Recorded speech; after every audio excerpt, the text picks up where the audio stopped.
And now I would like to introduce Mr. Mircea Geoană, Deputy Secretary General of NATO and founding President of Aspen Institute, Romania, and Edward Luce, U.S. National Editor and columnist for Financial Times. Thank you so much for that introduction and for inviting me to hold this important conversation with Mircea Geoană, who obviously needs no introduction to a Romanian audience.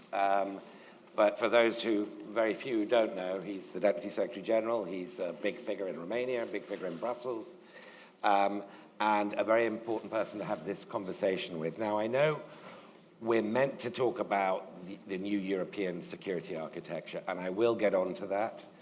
But I want to pick up first on some of the things that Secretary General Stoltenberg was talking about. Most immediately, the situation in Ukraine. Now, 7 NATO foreign ministers who are here now, I guess, came via Kyiv, spoke to President Zelensky, and heard a very clear message from the Ukrainians, which is they are facing a dark winter. They are facing a winter without light, where you have to operate by torchlight in hospitals, and where people might face freezing conditions. The supply of air defense material and weaponry from NATO countries is clearly hugely important, but we're not equipped, even now, for this kind of situation. We weren't expecting this kind of situation in terms of our industrial production capacity. What is NATO doing and what are its members doing to get up to the productive capacity to be able to defend Ukraine, give Ukraine the ability to defend itself this winter and beyond? No, thank you, Luce. Thank you for being here. I would like to thank my Aspen and GMF friends for organizing yet another great event. Ambassador Smith, all dear friends. You know, you've listened to the Secretary General, how passionate he is about freedom, about values, and about the right of sovereign nations to choose their freedom and their future. And will stay with Ukraine as long as it takes. This country, the people of Ukraine, the military of Ukraine, the leaders of Ukraine deserve our support, and we'll continue to be doing that. And that's why in Bucharest, I'm very proud that my home city is hosting another foreign ministers meeting.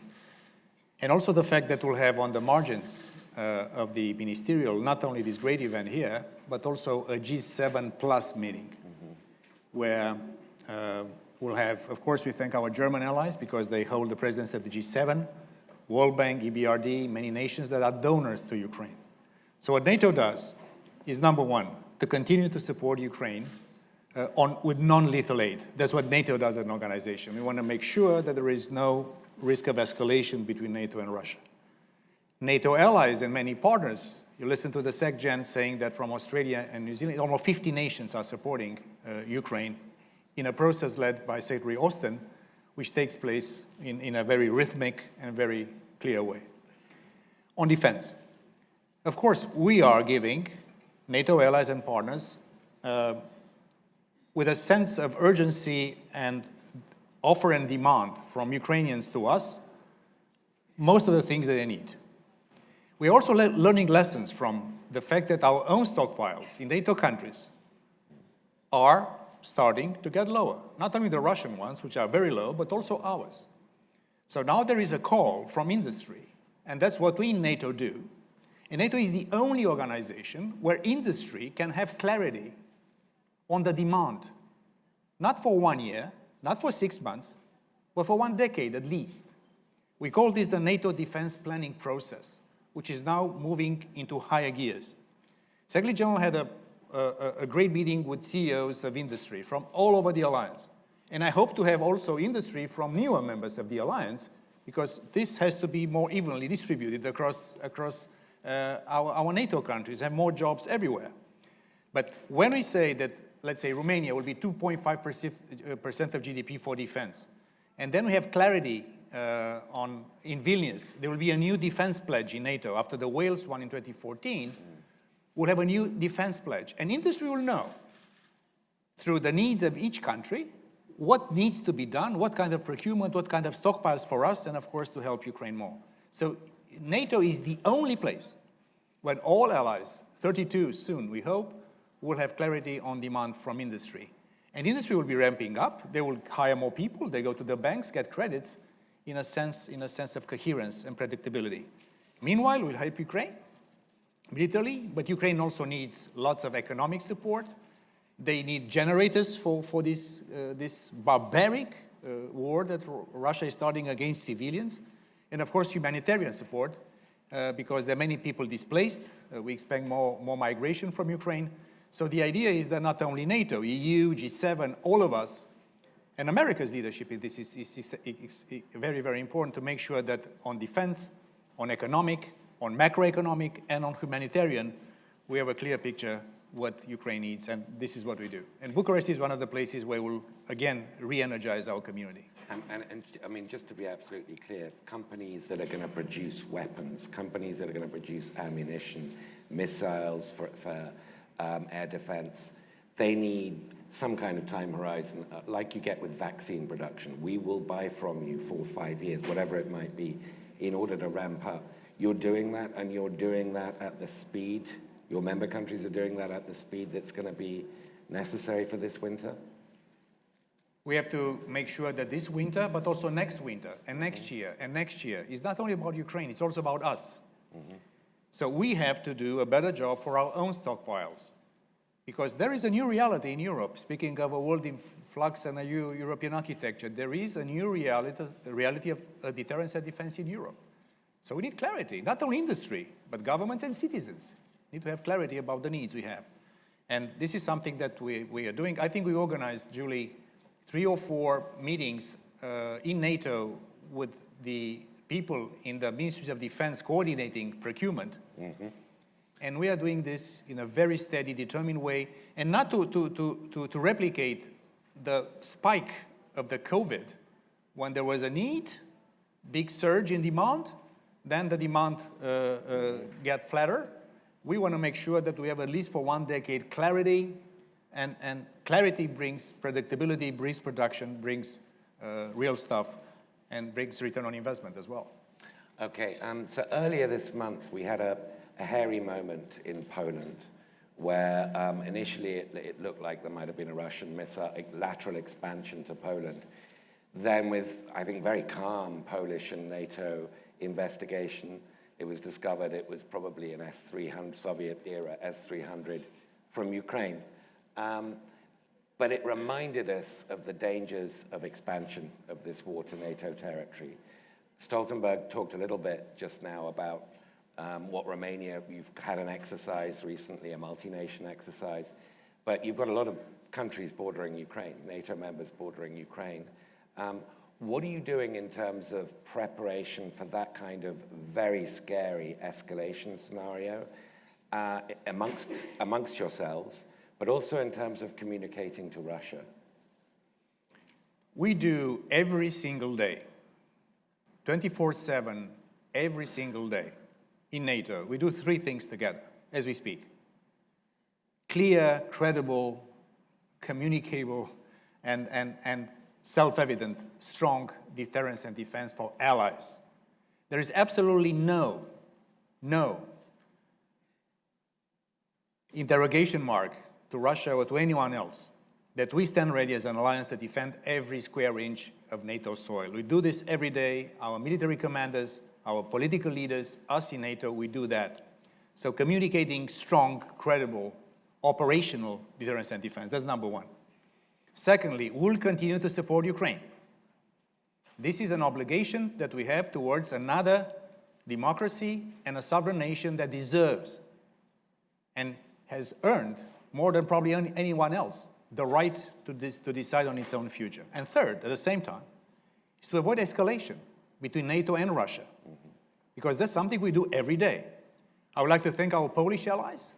I would like to thank our American allies, and I will also have to praise NATO, my organization, for the very determined but calm and deliberate way in which we treated that incident. There's lots of emotion in the media, lots of comments. Article 5, not. No. We are taking things very seriously.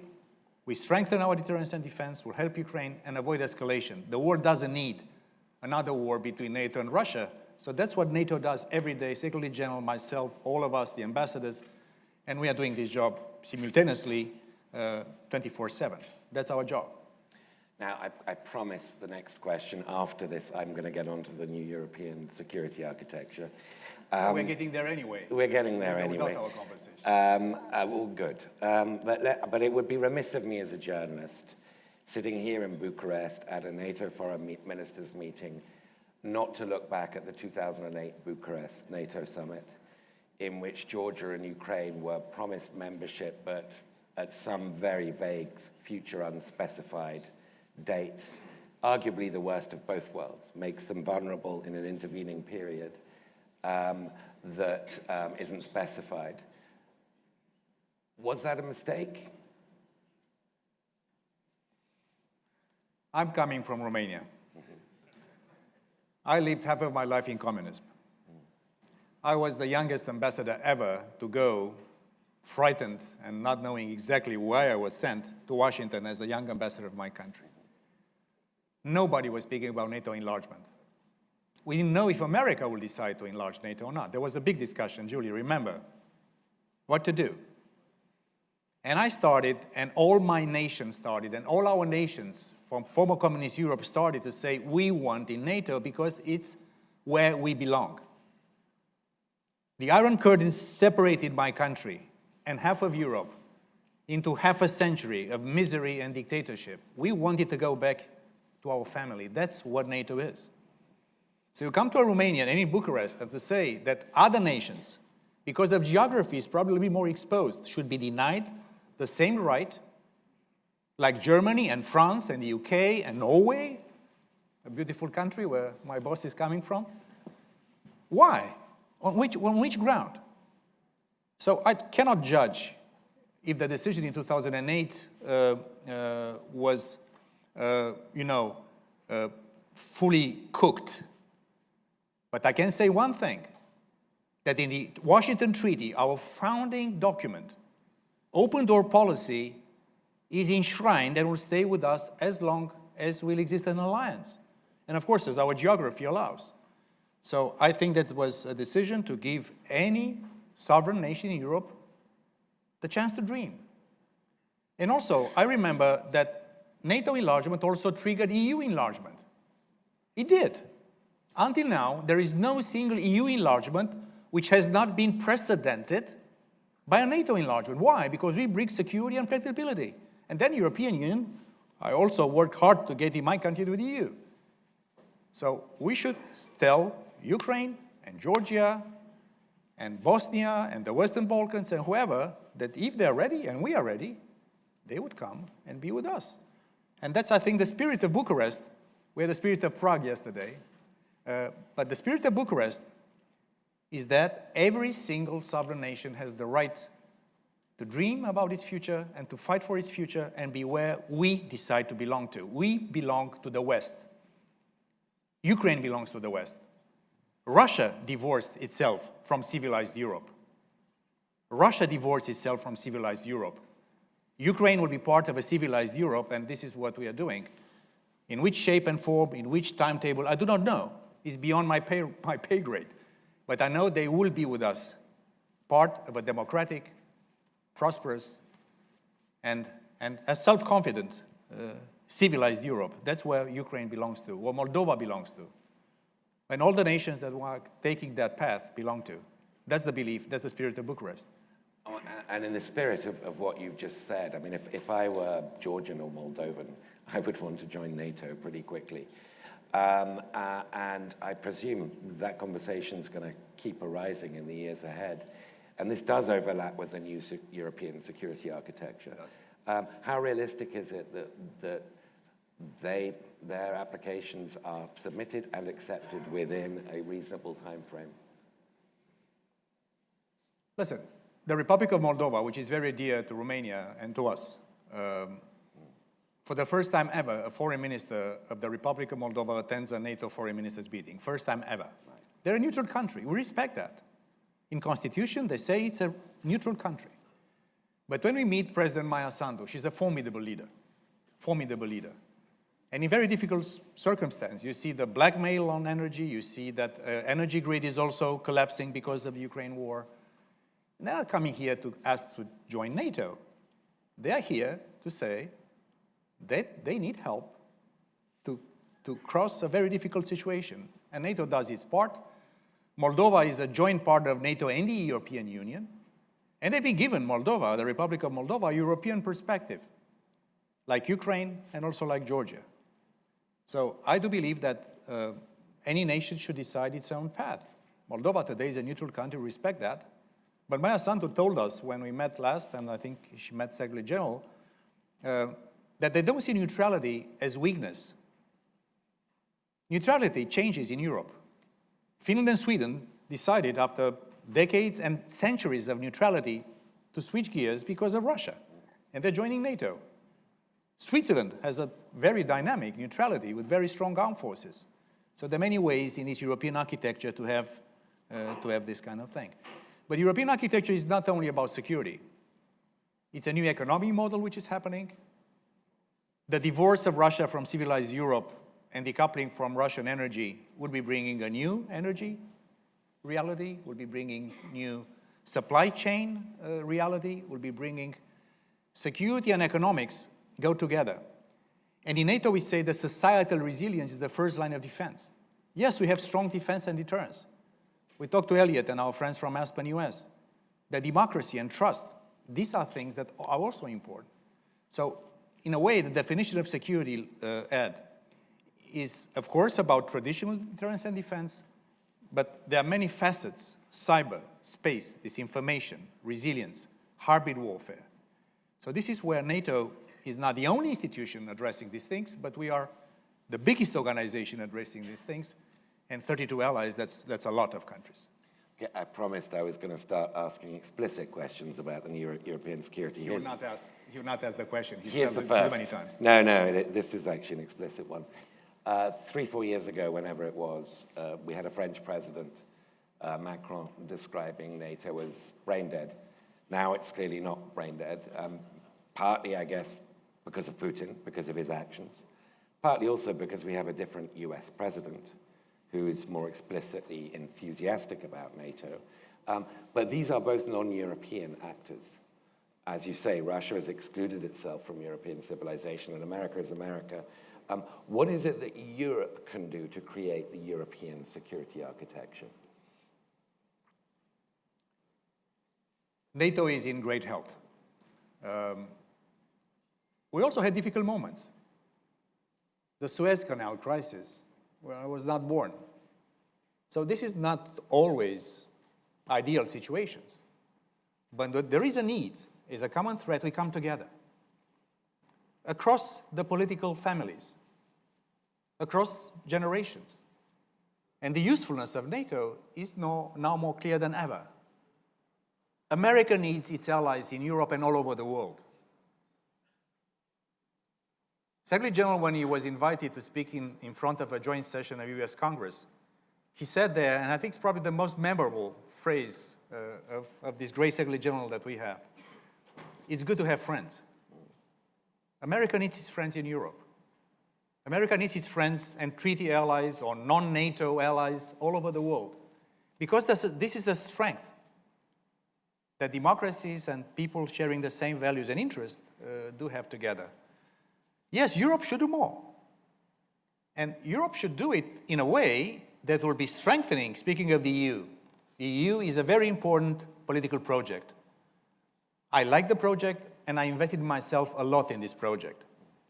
Just to make sure that willing to strengthen the EU, we also strengthen NATO. There is a way to be convergent. And I think that what we're seeing now with more defense spending, with more synergies between NATO and the EU, I read the recent French new national security strategy. There's a big chapter on NATO as the indispensable linchpin of European security. This is self-evident to everyone. So this is where I'm very confident that irrespective of political cycles, there's democracies, irrespective of the differences between politicians and ideologies, there is a clear realization that we need each other more than ever. The world is in flux. Crisis will continue to come. That's the most transformative part of human history. I'm chairing on behalf of the SecGen the innovation board in NATO. Look at AI. Quantum is coming in the next few years. Biotech is coming. This is a monumental transformation of the world. In these moments, we need each other more than ever. America needs its allies, European allies need America and Canada, and we need to work also with the rest of the world. That will be my comment. It's not only us. In Bucharest today, we'll have the 32 soon-to-be allies. We are still more than 50% of global GDP. We are more than 50% of total defense spending in the world. But if you look to the G20 meeting in Bali just the other day, there are other countries that are coming, the Indias of the world, the Egypts of the world, Nigerias of the world, Brazils and others. So I think we also have, because partnerships for NATO are very important, we have to do a much better job to engaging also the other players. And I'm happy that, again, the Aspen Institute, my first and eternal love, we are also, Elliot, moving into other places. So yes, we have to stay strong as democracies, and we have to engage with the rest of the world. Because we all need stability and predictability. War is not what we are looking for. We are a defensive alliance. So, you know, sometimes moments like this of huge crisis and drama and tragedy and suffering can lead the world to various options. We've seen it before in history. It can go like the meeting between FDR and Winston Churchill at the beginning of the Second World War in Canada, in Newfoundland, when them and their great teams, our predecessors in a way, they've written the Atlantic Charter. That is the foundation, the intellectual, political, and ideological foundation of the world order, which was enshrined in the UN Charter, in the World Bank, in NATO, and the European Union. I think the time has come for us to revisit and have again a vision for the world, because we need each other. We need peace, we need human dignity, we need liberty, we need freedom, and I think these are universal values. And I'm a strong, this is not the spirit of Bucharest, this is the spirit of NATO, that we believe that we are in a very complex moment, but I think we have the stamina, the energy, and imagination to have a security and economic and democratic reality that will enable us to move forward.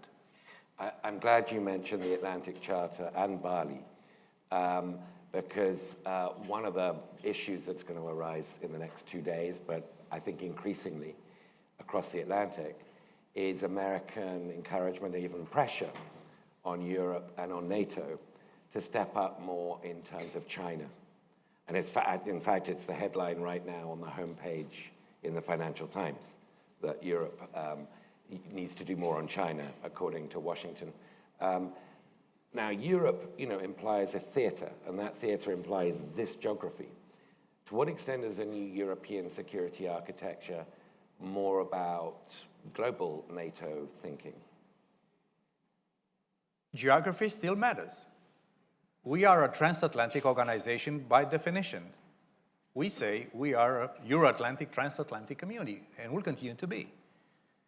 But speaking of the new definition of security, many of the things affecting our security are non-geographical. They're global. Cyber, space, hybrid, supply chains, they're global. So we cannot ignore things that are affecting our security in this geography. And China is one of the big transformations of world affairs. And I think that we understand, and that's why our ministers will be discussing tomorrow, our leaders have discussed in Madrid, will continue to discuss how can we make sure that us, as allies of America in this part of the world and others, we can cope with the rise of China. We don't see China as a threat, it's a challenge. But I think we need each other more. Look at the 5G discussion a few years back. SecGen mentioned this. I remember talking to our American friends, our EU friends, and many people said, listen, what's the big problem with Huawei in our 5Gs? And all these things were across our national intelligence communities and our Ministry of Defense and our bases, or smart cities. So we have to defend ourselves and have resiliency. So I do believe there is a way, probably not always as fast. It's a big organization working by consensus. But I think we understand that the rise of China is an issue affecting our geography and our interests. And some of them are geographical, and they will stay like this. It's not a NATO, a global NATO per se. We'll not go in and ask anyone or to accept membership from other geographies, no. But security is geographical and non-geographical, and I think NATO, we have in our DNA a permanent gene of adaptation to a changing world. That's what NATO is. And the rise of China is one of the most significant transformation in world affairs. NATO would not be indifferent, and together our American allies will continue to go in that direction. So, I mean, I know we've only got about 4 or 5 minutes left. I'm going to try and get 2 questions in. One is just a follow-up to that. The Biden administration recently made a very significant announcement on depriving China of advanced semiconductors and things that would supply China's AI development. It was a unilateral decision, technically speaking, announcement, because it didn't involve European NATO partners and EU allies. Is that something you expect? And I know this is slightly beyond the purview of NATO, but as you've been arguing, NATO's got to think of things in many dimensions with this new European security architecture. Is this a level of cooperation you expect to see from across the Atlantic, from Europe, with the Biden administration? Speaking of Bali, there was a meeting between President Biden and President Xi. We are not suggesting here there will be a decoupling of the Chinese economy as a whole from the global economy or the American economy or European economy. This is not possible. But we say that on strategic industries that affect our security, we have to be more prudent and more lucid. And microprocessors is one of those things that are affecting also defense sectors and security.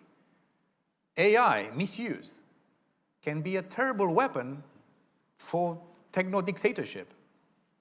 So we have to make sure, or rare earth, if we want to avoid the dependency on Russia, we have to make sure that we find alternatives, not in a moment. This doesn't mean there will not be business and trade with China, no. There are industries that have to continue to do this. There will be investments. Nobody says decoupling. We say more prudent on strategically related industries of high end where the real competition is taking place. AI, quantum, microprocessors, rare earth. And this we have to be more prudent. And that's why it's not only the US taking this. I've seen Germany taking a similar decision on semiconductors pretty soon. UK is taking similar decisions. South Korea and Japan are taking similar decisions. So we're not suggesting a total decoupling, just to be more prudent on strategic industries that affect our national security. Okay, well, we began this conversation on the immediate environment in Ukraine. Let's end it on a longer-term perspective for Russia, for bringing Russia back in. Now, you mentioned, and Secretary General Stoltenberg mentioned, the importance of rule of law, of democracy, etc. There is a difference, though, with NATO, between NATO and the EU. EU is explicit. You need to be a democracy to join the EU. NATO hasn't traditionally been that explicit. You know, one of the founding members was Portugal, Salazar's Portugal. So I guess my question is, in a NATO with sort of a fairly diverse range of members like Turkey and Hungary, could we have some kind of invitation to Russia that, you know, you can rejoin us, but you don't need to be a perfect Nordic democracy after this war to rejoin us. You can be something in between. Is there something realistic that Russia can look forward to that will not involve permanently being outside the new European security architecture? I guess that's my question. Listen, if you look to the Washington Treaty, we are saying there very clearly that rule of law, freedom, and democracy is what this alliance is all about. We are also about values. And of course, nobody has the same level of societal harmony like the Nordics. That's a different case. There are differences. but in no way will abandoning the idea that we are an alliance of democracies, loving freedom and encouraging rule of law. There's no way around that. And Russia is they decided to basically divorce from civilized Europe. If they change course, I don't know if, when, and how, and they start becoming a predictable, law-abiding, and come back to the international norm, because they've divorced not only from European civilization, but also from international norms. UN Charter, OSCE documents, NATO-Russia Founding Act, Council of Europe, everything, so it's up to Russia and to the Russian people whenever they decide that they want to come back to a normal relationship with civilized Europe and the world, it's up to them. But how can you expect an alliance like ours to engage with a country that is barbarically invading and killing on purpose innocent civilians? Sexual abuse, child abuse. These are things that are just not tolerable to anyone. So we are defending allies, we are supporting Ukraine, we are avoiding escalation, and because we have the distinguished Minister of Turkey, Mr. Çavuşoğlu, thank you for being here. Also, we appreciate the efforts on the grain deal and many things that happened, because selectively, some form of discussion with Russia wouldn't be needed on strategic, on arms control, but it's up to Russia and its leadership to decide when and if they will decide to come back to become, again, a civilized nation, and then we'll see what will be the response from our side. Well, that seems like an appropriate note on which to end. Thank you so much for covering such a broad range of subjects, Mr. Geoană. Thank you.